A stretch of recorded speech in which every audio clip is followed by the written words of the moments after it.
फरवरी 1985 बुधवार 10 तारीख को अंधेरी रात के 9 बजे का समय था। आसपास में हल्की हल्की वर्षा हो रही थी। एक महिला को एक नरभक्षी गुलदार द्वारा रात के समय घर में ही मारने की बात फैल गई। दीवान बटिया से अपने घर रास्ते की सीढ़ी पर चढ़ ही रहा था कि गुलदार ने दीवान सिंह के पैर को पकड़कर घसीटता शुरू कर दिया।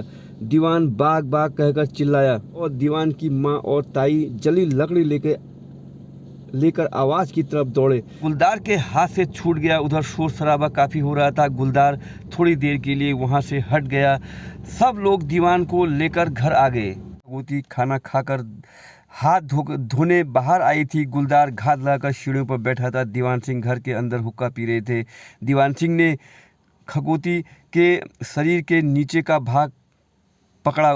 उसके हाथ कपड़े लगे। खगोती चिल्लाई। उसके पिता बाहर दौड़कर आए। खगोती ने चिल्लाकर बाग बाग कहना शुरू कर दिया। दीवान सिंह ने बाग पर हुक्का चिलम फेंक दी। आग से चिंगारियां बाग पर पड़ गई। खगोती का शव बाग ने घबरा कर छोड़ दिया। उस गांव में एक निडर लड़का श्याम सिंह था। वह हाथ में लाठी और दूसरे हाथ में टॉर्च लेकर मोतीराम के घर आया। बाग ने छत से उछाल मारी और बड़े बड़े गुस्से की गर्जना करता हुआ मैठाणी गांव से बाहर चला गया। 10 बजे थे। बकरी के संकेत दिया। गणकोटी ने राइफल पर अपनी 12 बोर की नाल टकरा दी। क्योंकि अंधेरा था, बाघ बकरे को निशाना बना रहा था। रात के 3 बजे बाघ नीचे वाले खेत में हवा के समान तेजी से उछलकर बकरे के गले पर चिपका। बाघ गले की रस्सी काटकर बकरे को ले जाने की तैयारी कर रहा था। मैंने राइफल की फायर कर दिया। बाघ एकाएक उल्टा नीचे गिरा। सुबह 6 बजे जब बाहर निकले तो बाघ की खोज की। घर के करीब पानी की चौड़ी एक गूल थी, उसमें बाघ मृत पाया गया। बाघ की मृत्यु सूचना त्राण बाग में फैलने पर सब लोग खुश हो गए, गले मिलने लगे। प्रधान के घर तो अति खुशी थी। बकरा कट गया, कई प्रकार खाना बना। आसपास के गांव वालों का, आने जाने वालों का तांता लग गया। लोग आ रहे थे, बधाई दे रहे थे, उनकी श्रद्धा से भेंट चढ़ा रहे थे, फूलों की माला लाए थे और मेरे गले में डाल रहे थे। ढोल नगाड़े अन्य बाजे बजा रहे थे। नोटों की माला मेरे गले में डाल रहे थे। हया सिंह प्रधान जी ढोल नगाड़ों की व्यवस्था की, जिसके साथ मृत गुलदार को लोग गांव गांव में दिखाते हुए रही। गुलदार के मानव भक्षी होने का कारण जो समझ में आता है यह कि रामगंगा नदी में तराड़ गांव के करीब बहती है। उसमें कदाचित मुर्दे बाढ़ में बहकर आते हैं। उन मुर्दों को खाने के लिए बाघ नरभक्षी बन जाते हैं और जंगल में जंगली जानवरों की कमी से उसे मुर्दे खाने के लिए बाध्य होना पड़ता है और इसलिए वो नरभक्षी बन जाता है। जो जीव मांसाहारी है उनका भोजन मांस है। अगर वह वन में भोजन न मिला तो फिर गांव में रात के समय भोजन की तलाश में निकल जाते हैं। सायंकाल बच्चे बाहर आंगन में खेल कूद अंदर बाहर आना जाना करते हैं। तब गुलदार को मौका मिल जाता है और किसी को अपना शिकार बना लेता है। Hey guys, good morning, welcome back my channel Devbhoomi Nainital Darshan में आप सभी का स्वागत है दोस्तों। और आज मैं फिर एक नए लोकेशन में और एक नई स्टोरी के साथ जो हमारे जिम कॉर्बेट साहब थे। जिम कॉर्बेट साहब के जाने के बाद जो भी कुमाऊं गढ़वाल में कोई भी बाघ या गुलदार कोई भी जब मैनीटर हुआ, आदमखोर हुआ, तो उनको जो भय मुक्त किए गांव वो हमारे जो mini Jim Corbett Thakur Dutt Joshi जो थे उन्होंने किए, जो वन विभाग में कार्यरत भी थे। और वन विभाग ने उनको जब वो रिटायरमेंट हो गए उसके बाद से भी उनको फिर अपने उसी कार्य में रखा जिसमें वो पहले थे, जो कि वो जो कोई गांव नरभक्षी बन जाते थे, आदमखोर बन जाते थे, तब जो ठाकुर दत्त जोशी थे उन्हीं को हमेशा नियुक्त किया जाता था कि इसको पकड़ो या इसको किल करो, मारो। तो दोस्तों आज एक नई कहानी मैं आपको सुनाने वाला हूँ। उस कहानी का जो आज की जो कहानी है उसमें है मौले खाल का नरभक्षी, जो सिर्फ इंसान के मांस को खाता है, उसे नरभक्षी कहते हैं। और जो गाय बकरी कुत्ते को नहीं, बिल्कुल उसे सिर्फ इंसान का ही मांस चाहिए। और ऐसा ही एक सन 1985 में एक नरभक्षी हो गया था, एक गुलदार मौले खाल शल्ट के आसपास में। एक गांव जिम कॉर्बेट से 20-25 किलोमीटर की दूरी पर। और वो कैसे नरभक्षी हुआ दोस्तों, उसकी भी आपको इसमें पूरी कहानी लिखी है। उसने कितने लोग मारे, क्या क्या उसने किया, इसमें सब आपको बताया जाएगा और आप पूरी स्टोरी सुने। और शुरू करते हैं मौले खाल का नरभक्षी गुलदार की कहानी। आज नए लोकेशन में चलते हैं और दिखाते हैं, आपको सुनाते हैं और लोकेशन भी दिखाते हैं। मध्य हिमालय की ऊंची पहाड़ियों पर बसा एक गांव है दोस्तों, सल्ट, और जिला अल्मोड़ा के आखिरी दक्षिण भाग में है यह।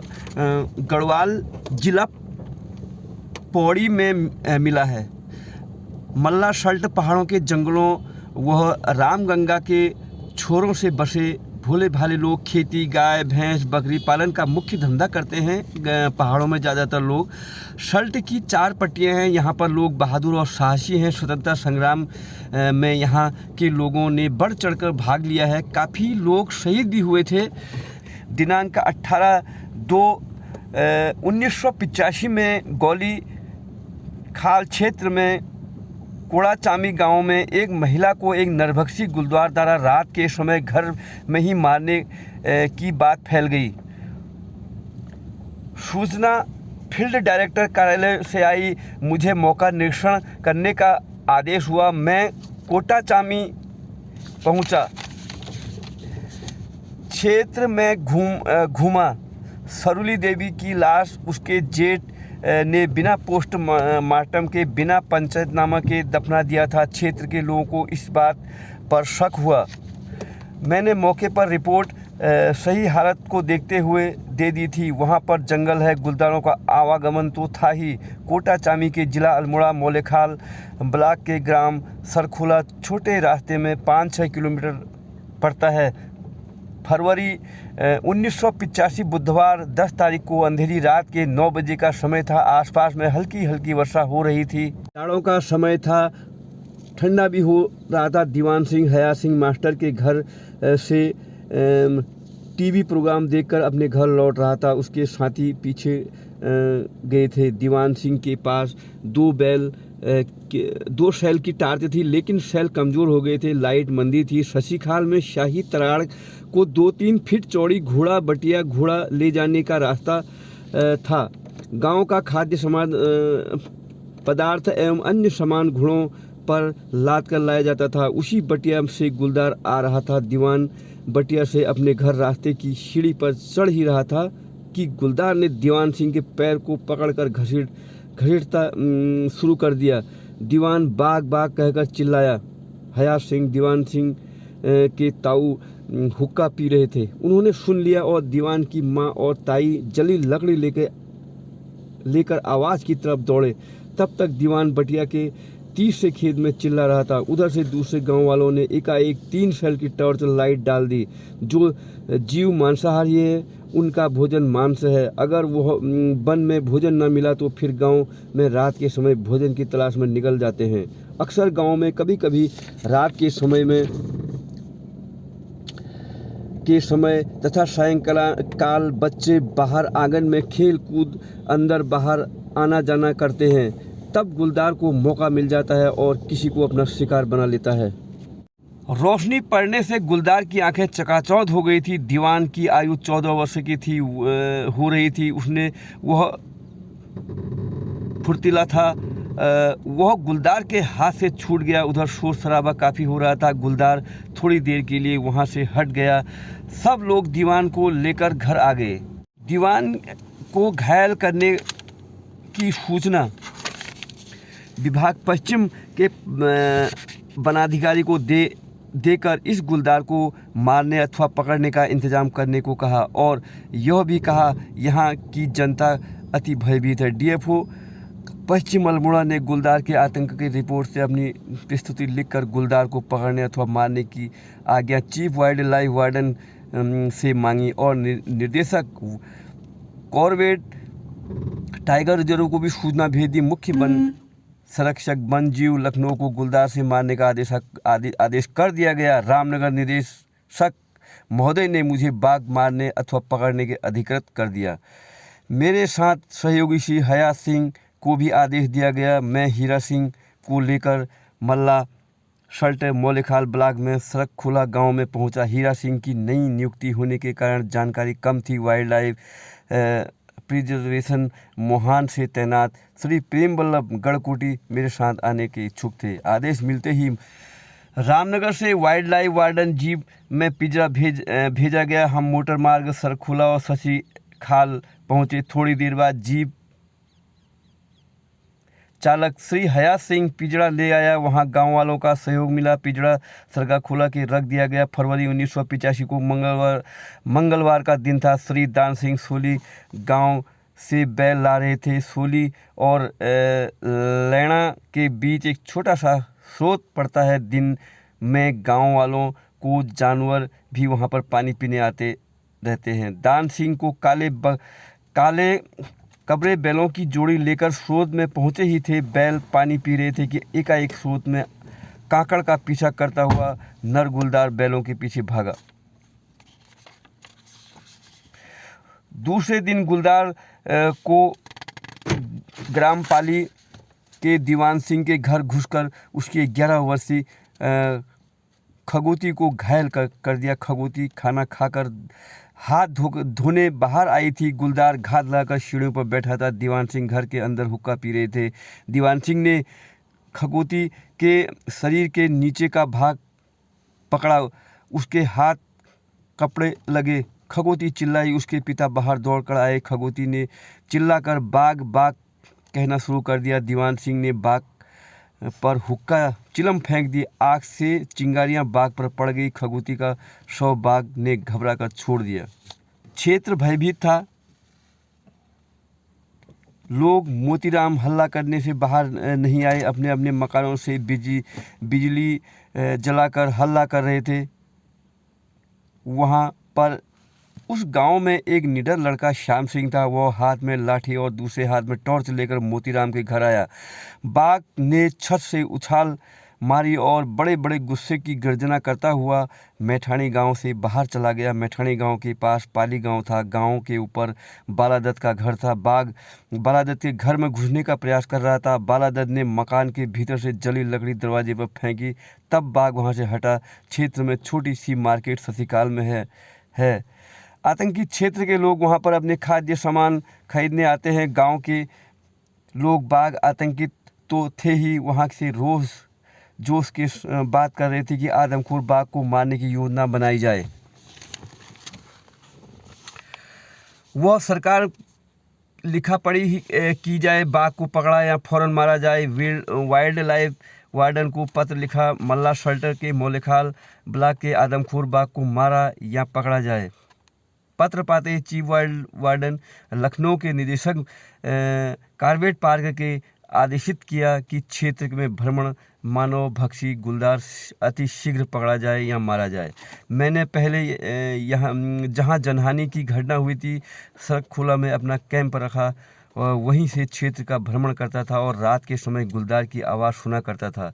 रात में हीरा सिंह हालसी वन रक्षक था। दिनांक 31/3/1985 को ग्राम तराड़ के सूचना आई कि ग्राम तराड़ के बाघ का भारी आतंक फैला हुआ है। दिनांक 1/4/1985 को प्रातः हीरा सिंह को साथ लेकर मैं तराड़ पहुंचा। वहां Shri Prem Ballabh Garhkoti wildlife guard duty थी। पता लगा कि रोज बाघ प्रधान की गोद में आता है। मैंने राय दी कि प्रधान जी का सफ़ेद बकरा सामने आंगन में बांधा जाए।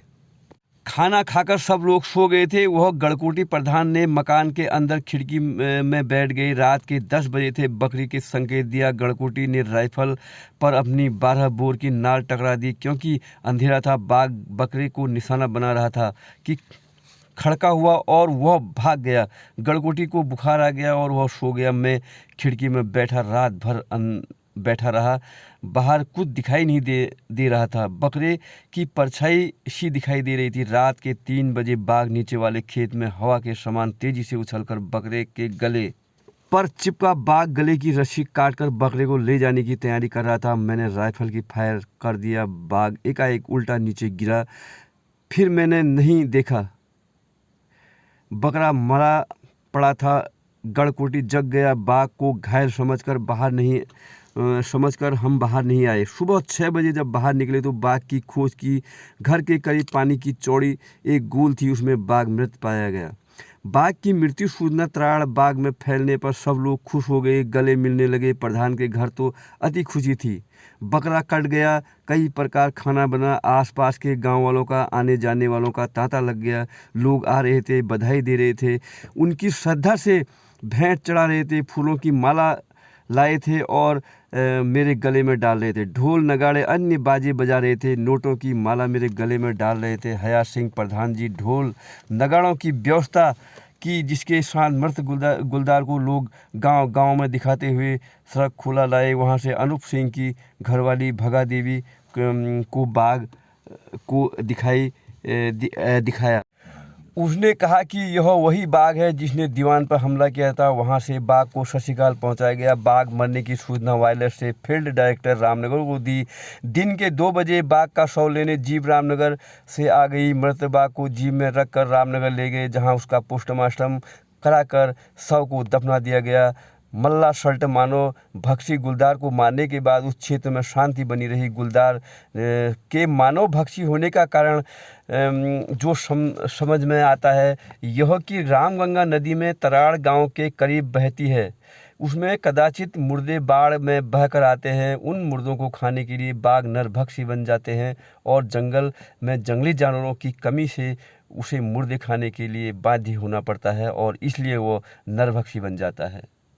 और सन 72 के बाद जब जिम कॉर्बेट साहब यहाँ से चले गए तो ये जो जितने भी आदमखोर बनते थे, नरभक्षी बनते थे, ये सब मिनी जिम कॉर्बेट मारा करते थे। उत्तराखंड के कहीं भी क्षेत्र में अगर कहीं भी कोई ऐसे कोई नरभक्षी बन जाता था तो मिनी जिम कॉर्बेट को याद किया करते थे। और दोस्तों उस समय काफ़ी लोग हर चीज़ के बिना वंचित थे और लोग जो बाघ था वो तेंदुआ जिसे कहते हैं, लोग उसे बाघ कहते हैं पहाड़ों में, क्योंकि तेंदुआ जो होता है वो काफ़ी बड़ा होता है पहाड़ों में।